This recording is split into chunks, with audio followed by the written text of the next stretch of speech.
साधक पौने 2 में। कोई दुबई से आए थे मुसलमान, मेरे कई भक्त थे, कई शाहजहाँ से आए थे, कई रेड़की से आए, कई शहदादपुर से आए, कई टंडो आदम, टंडो जान, मोहम्मद बेरानी। उधर हम सत्संग करते करते आए थे कराची में। हमारा 14 फरवरी को था। तो 12:30 बजे, 11:30 पौने 12 बजे तक तो सुरेश बाबू जी थे। फिर हम 15 मिनट सत्संग करके भाग जाए तो मेरे में और कायर में क्या फ़र्क है। मरना जीना तो विधि के हाथ है। एक बार तो मरना है, अपना काम कर लिया, अभी भी मर जाए तो क्या फ़र्क पड़ता है, जिसने अमर आत्मा को जान लिया। तो सत्संग चला चला चला 12:30 पौना 1 बज गया। नमाजी ने चुपचाप कहाँ नमाज पढ़ी। उधर पाकिस्तान में, दुबई में इतना आवाज़ नहीं करते, शांति से करते सब लोग। कहाँ नमाज पढ़ी कि हरिओम किया पता नहीं, लेकिन पौने 2 बजे तक सत्संग हुआ। और सुभान अल्लाह सुभान अल्लाह।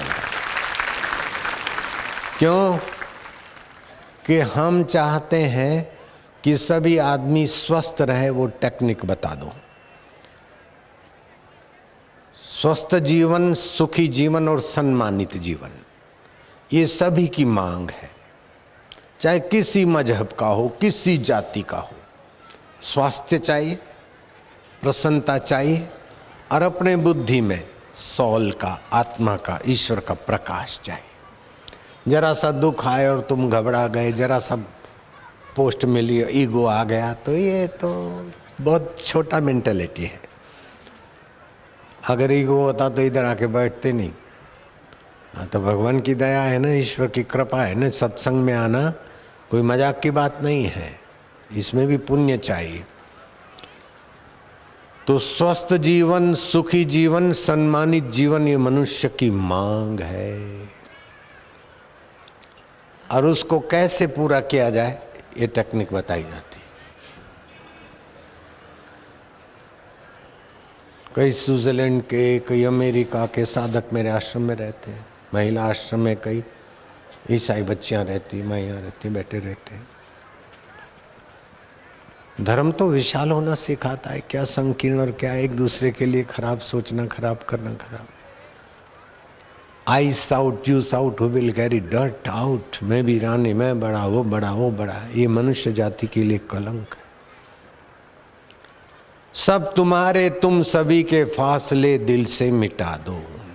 समगच्छध्वम, कदम से कदम मिलाकर आगे बढ़े। 10 विचार मेरे और आपके नहीं मिलते, लेकिन 11वां तो मिलता होगा, 12वां और 13वां तो विचार मिलता होगा। सभी विचार नहीं मिलते। आप और मैं एंटी पार्टी के हैं, चलो मान लिया, लेकिन एंटी पार्टी वाले भी चादर पे एक साथ, लाल किला में सत्संग होता है, एंटी पार्टी वाले साथ में बैठते। फिर मैं बोलता हूँ भाई इनको जरा माइक दो, 2 वचन सुनाएंगे। तो बोलते हैं कि ये क्या है, हम तो मंच पर एक दूसरे की काटते। अब ये कोई मुख्यमंत्री था मध्य प्रदेश का, वो एक पार्टी का था। वहाँ का गृह मंत्री था, वो केंद्र सरकार कांग्रेस का था। दूसरे थे वो और थे हरियाणा के। वो सभी ये चादर पे बैठे थे। बोले ये सत्संग में क्या जादू है। हम बाहर आते तो टेढ़ी मेढ़ी चाल और टेढ़े मेढ़े लेक्चर करते, लेकिन सत्संग में आते तो जैसे सांप बाहर चलता तो टेढ़ी मेढ़ी चाल से, और बिल में आता है तो बाम्बी में सीधा। ऐसे सत्संग आदमी को सज्जनता और सीधा व्यवहार सिखा देता है। सत्संग में ऐसी ताकत है। ऊपर ऊपर का अलग है, समुद्र के पानी पर ऊपर ऊपर झाग है, बुलबुलाए, फलाना है। गहराई में देखो तो एक पानी, एक उदधि। ऐसे गहराई में तो देखो एक परमात्मा शांति। गहरी नींद आती है ना तो हमारी इंद्रियां मन में जाती, मन बुद्धि में जाता है, और बुद्धि जीवन।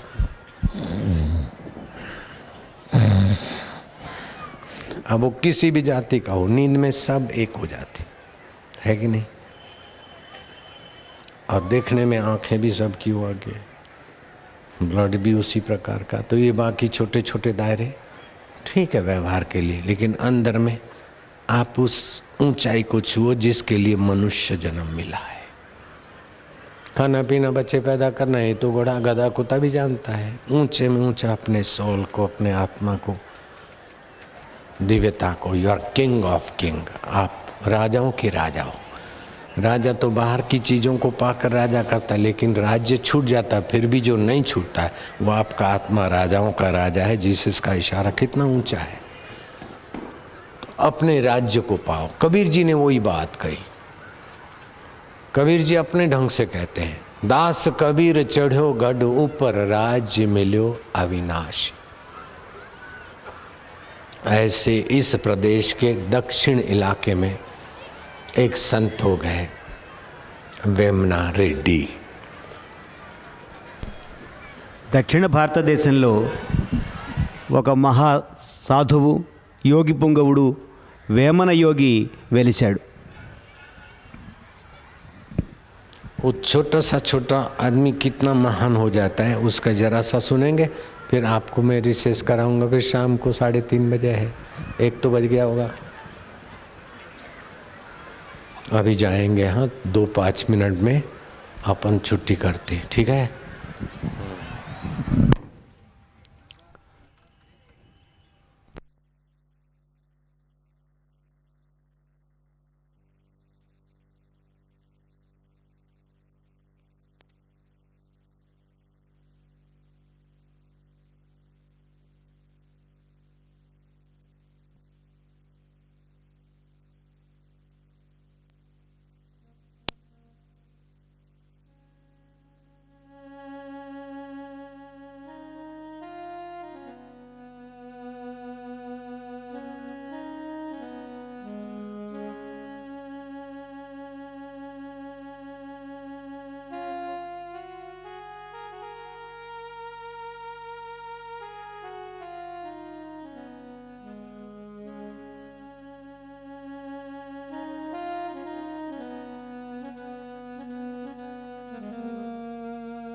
हरि ओम।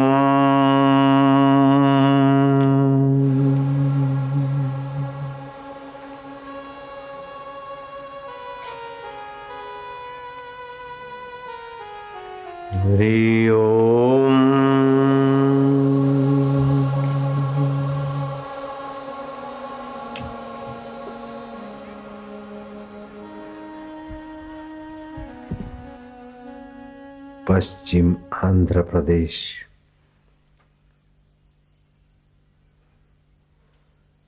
मूंगचिंतला गांव, आंध्र प्रदेश मूंगचिंतला गांव में एक परिवार रहता था। रेड्डी परिवार ने खूब नाम कमाया था। वो सेठ भगवान के चरणों में गया।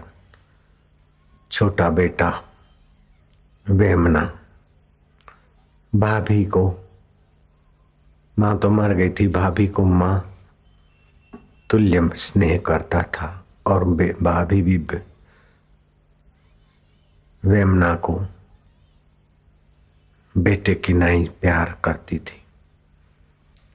पैसा खूब था, वेमना जो भी मांगे वो दे देती थी। कुसंगति लग गई वेमना को।